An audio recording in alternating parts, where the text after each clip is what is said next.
Hello friends, আমি সুস্মিতা ভট্টাচার্য, বাস্তু visions with সুস্মিতাতে আপনাদের সকলকে স্বাগত জানাই। এপিসোডগুলো মন দিয়ে ফলো করছেন নিশ্চয়ই। হ্যাঁ, বড় বড় ট্রানজিশনও তো রয়েছে এই বছর 2025-এ। অলরেডি কিছু ট্রানজিশন হয়ে গেছে। স্যাটার্নের ট্রানজিশন হয়ে গেছে 29 মার্চ। স্যাটার্নের ট্রানজিশনের প্রভাব কিন্তু বহু মানুষের ওপর বহু রকমভাবে পড়েছে। কারুর কিছু প্রাপ্তিযোগ হয়েছে, কারুর আবার অনেক কিছু হারিয়েও ফেলেছে। তো যাই হোক, আমরা আবার আগামী দিনের জন্য কিন্তু এগুলো বছরের আরও 7টা মাস বাকি রয়েছে, 8টা মাস বাকি রয়েছে। সেই মাসগুলো আপনাদের কেমন যাবে? আর আরও কিছু কি বড় ট্রানজিশন আছে? ইয়েস, 2025-এ আরও কিছু ট্রানজিশন রয়েছে। তার মধ্যে দুটো শ্যাডো প্ল্যানেট অর্থাৎ রাহু কেতু ট্রানজিশন রয়েছে আগামী মে মাস নাগাদ।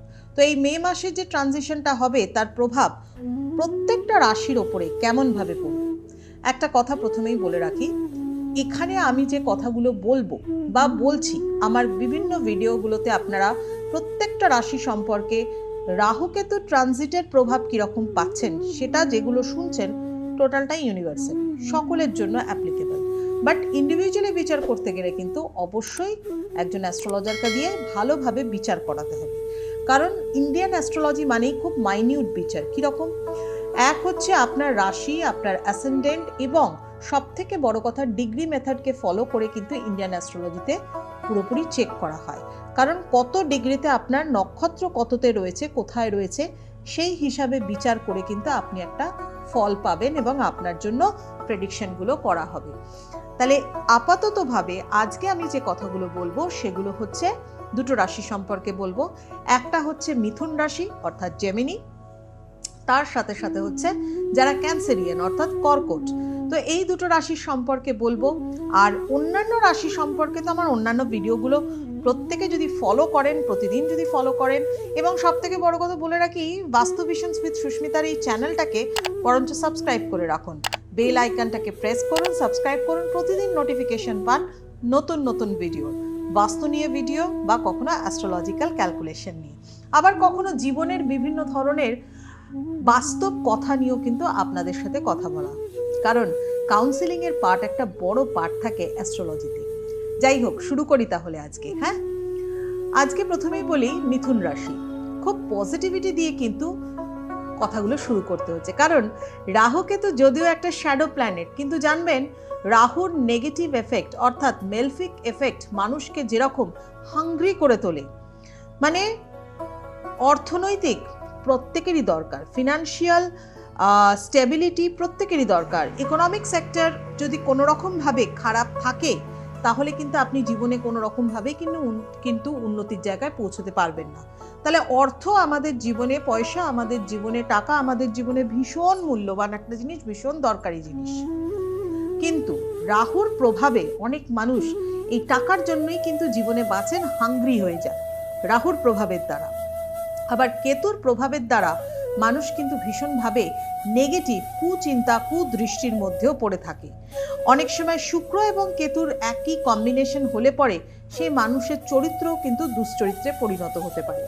আবার এই রাহুর যখন মেলফিক প্ল্যানেট, মানে মেলফিক এফেক্টটাকে বাদ দিয়ে আমরা যখন তার সুপ্রভাব মানে বেনিফিক এফেক্টটাকে দেখব, তখন কিন্তু দুর্দান্ত ফল দিয়ে থাকে। রাহুর দশার মধ্যে বিবাহ থেকে শুরু করে বিভিন্ন ধরনের যোগাযোগও কিন্তু আসে। যেমন রাহুর প্রভাবের দ্বারা এই শ্যাডো প্ল্যানেট, অথচ এই রাহুরই প্রভাবের দ্বারা জীবনে সাডেন কিছু চেঞ্জেস আসতে পারে এবং সেই চেঞ্জেসটা কিন্তু পজিটিভিটিতে আসতে পারে। যাই হোক, মিথুন রাশি কেমন যাবে? ইয়েস, মিথুন রাশির মে মাসের পর থেকে কিন্তু ভাগ্যের দরজা খুলবার সময়। এই সময়টা কিন্তু দুর্দান্ত একটা টাইম। ভাগ্যের দরজা কিন্তু নতুন করে খুলতে চলেছে এই সময়টাতে। অর্থাৎ কিভাবে আমি আপনাদেরকে বলছি। মিথুন রাশির ক্ষেত্রে রাহুর যে মানে পজিশন, সেটা হচ্ছে নবম স্থানে অর্থাৎ ভাগ্যস্থানে কিন্তু রাহুর অবস্থান। আর কেতুর অবস্থান কোথায়? সেটা হচ্ছে থার্ড হাউসে অর্থাৎ তৃতীয় স্থানে। আপনাকে হার্ডওয়ার্ক তো করতেই হবে, এমনিতেই করতে হয় মিথুন রাশির জাতক জাতিকাদের, অমনিতেও করতে হবে। তাহলে মানে হার্ডওয়ার্ক করলে পরে তার রেজাল্ট কিন্তু আপনি অবশ্যই এই বছর অর্থাৎ এই রাহু কেতু ট্রানজিশনের 1.5 বছরের মধ্যে অবশ্যই কিন্তু পাবেন। 2026-এও কিন্তু পাবেন। কিছু প্রাপ্তি যোগ রয়েছে এই সময়, প্রচুর প্রাপ্তি যোগ।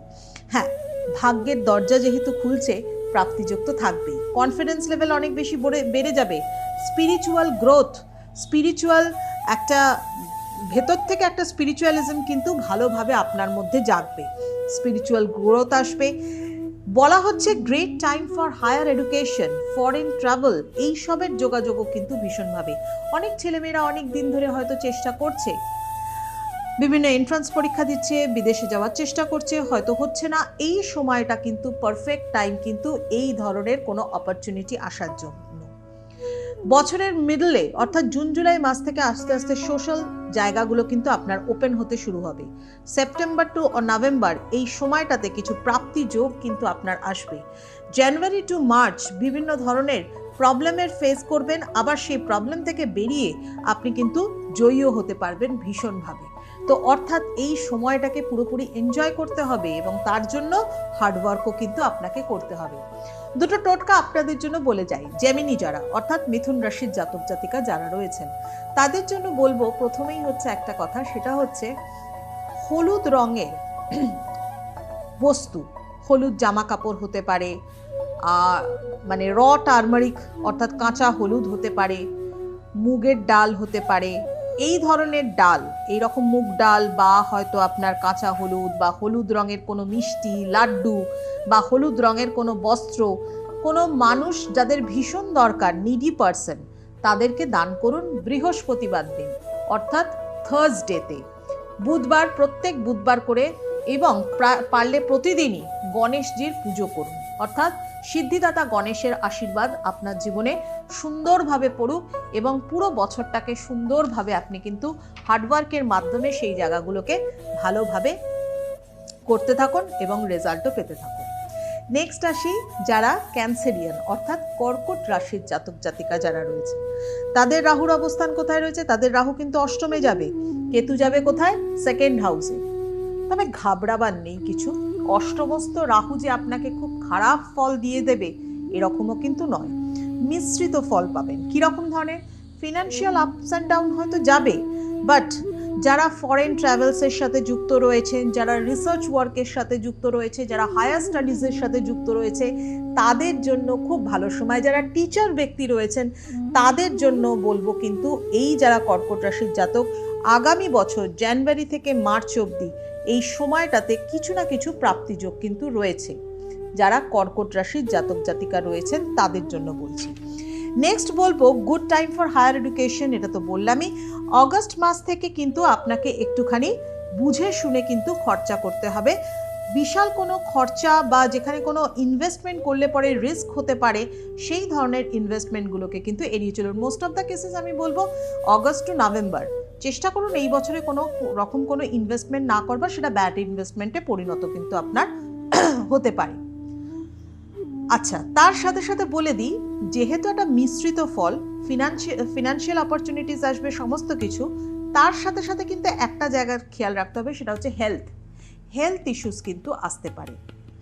সে কারণে অবশ্যই কিন্তু এই সারাটা বছর অবশ্যই কিন্তু প্রত্যেক দিন মহামৃত্যুঞ্জয় জপ কিন্তু অবশ্যই করবেন।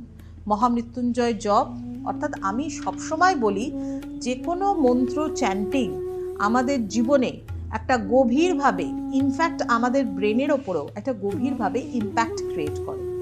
আর এই ইম্প্যাক্টটা কিন্তু আমাদের শরীরের ভেতরের যে আমাদের যে ঊর্জা, যেটাকে আমরা শরীরের বাইরে অবস্থিত অরার সাথে মিক্সড করে থাকি, সেটাকে পুরোপুরি চ্যানেলিং করে।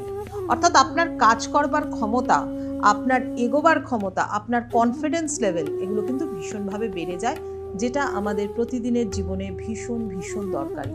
একটা মানুষ যদি ল্যাক অফ কনফিডেন্সের মধ্যে পড়ে থাকে, সেই মানুষ কিন্তু কখনো কাজ করতে পারে না। সাপোজ ধরুন না, আপনি কোনো নতুন জবে জয়েন করছেন, সেখানে নিজেকে প্রেজেন্টেবল করবার জন্য আপনার মধ্যে কোয়ালিটিস হয়তো প্রচুর রয়েছে, বাট যখন আপনি ইন্টারভিউ ফেস করতে যাচ্ছেন, আপনার কনফিডেন্স ল্যাক করে যাচ্ছে, আপনার চেহারা, আপনার নার্ভাসনেস সেখানে কিন্তু ফুটে উঠছে। সেখানে কি আপনি কোনো রকমভাবে সেই যোগ্যতা বা সেই জায়গাটা ডিজার্ভ হয়তো করেন আপনার কোয়ালিটি হিসাবে, কিন্তু সেই জায়গাটা কি আপনার পাওয়ার সম্ভাবনা থাকবে? অর্থাৎ কনফিডেন্স ল্যাক করা কিন্তু খুব খারাপ একটা জিনিস। তো সেটাকে বজায় রাখুন এবং অবশ্যই কিন্তু মহামৃত্যুঞ্জয় জপ করুন। তার সাথে সাথে পারলে কালো তিল এবং ব্ল্যাঙ্কেট কিছু নিডি মানুষকে দান করুন স্যাটারডে। এগুলোকে ফলো করতে থাকুন, দেখবেন খুব ভালো থাকবেন সারাটা বছর, মানে 1.5 বছর রাহুকেতুর ট্রানজিশনের মধ্যে। তো সেক্ষেত্রে অবশ্যই কিন্তু দুটো রাশির কথা বললাম। হ্যাঁ, আর যারা অন্যান্য রাশির জাতক জাতিকা রয়েছেন, যারা লিও রয়েছেন, ভার্গ রয়েছেন বা অ্যাকুয়ারিয়াস রয়েছেন, ক্যাপ্রিকন রয়েছেন, এই রকম রাশির যারা জাতক জাতিকা, তারা কিন্তু অবশ্যই আমার এই ভিডিওগুলো ফলো করতে থাকুন। এই ভিডিওগুলোর মধ্যে কিন্তু আপনি আপনার রাশি সম্পর্কেও অবশ্যই জানতে পারবেন। আজ এই পর্যন্তই আসি, সবাই ভালো থাকুন, সকলকে ভালো রাখুন।